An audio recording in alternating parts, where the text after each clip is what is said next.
السلام علیکم عزتمن نننې معلومات زموږ د علیشه 007 د پلار په باره کې دي. د علیشه د پلار نه یوسف جان یوتمنځي ته نه پوښتنه کړې ده چې تا د ښځې سره په خپله خوښه باندې واده کړی او که د یو بل سره. منو د علیشه پلار ولا څه جواب ورکړی. عزتمن زموږ دا ویډیو د سر تر اخره پورې وګورئ چې تاسو ته پوره معلومات در ورسېږي. د دې معلومات نه مخکې زه تاسو ته دا یادګیر وکړم تاسو که چېرې زموږ په دې چینل کې نوي وئ حتما درسره زموږ همدا چینل د سره سبسکرایب کړئ. خوا کې اوسه د ټلۍ نشان ووهئ چې ښایي یوه نوې معلوماتي ویډیو تاسو ته په اسانۍ باندې در ورسېږي. یوسف جان یوتمنځي د علیشه پلار ته ورغلی او ورته ویلې یعنې انټرویو ورسره کوله او په انټرویو کې ورته ویلي یا تا د ښځې سره په خپله خوښه باندې واده کړی او که په زبردستۍ دې ورسره واده کړی. که چې ډېر خلکو دا وایي چې یعنې د علیشه پلار چې دی نو د علیشه مور یې راتښتولې ده او دا د ده دویمه ښځه ده. نو د علیشه پلار ولا جواب ورکړی ورته ویلی چې نه دا خو ما نه ده راتښتولې زموږ یو بل سره مینه محبت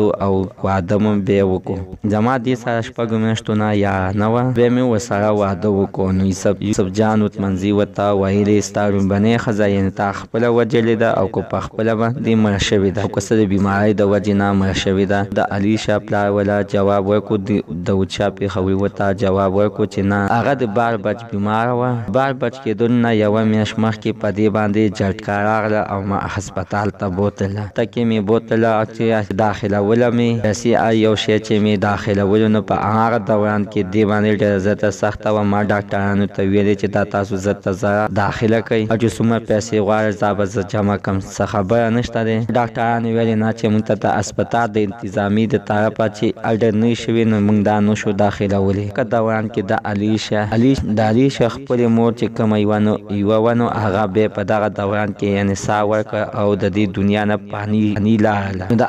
نو د هغې د مرګ نه بعد شپږ میاشتې بعد مې بیا دې سره یارانه سازش وله او د شپږ میاشتې مې بیا په یارانه کې دې سره تېره کړې. ما ورته څه نه شو ویلی دې په خپله ویلی چې راځه یو بل سره واده وکړو. نو بیا مې ورسره نکاح وتړله. پېښوری وایي چې ما او دې ښځې مې خو په خوښه باندې یو بل سره واده کړی دی. زموږ نننۍ معلومات ته د دې ځای پورې د نوي معلومات دپاره زموږ همدا چینل د سره سبسکرایب کړئ. خوا کې اوسه د ټلۍ نشان ووهئ ښایي یوه نوې معلوماتي ویډیو تاسو ته په اسانۍ باندې در ورسېږي.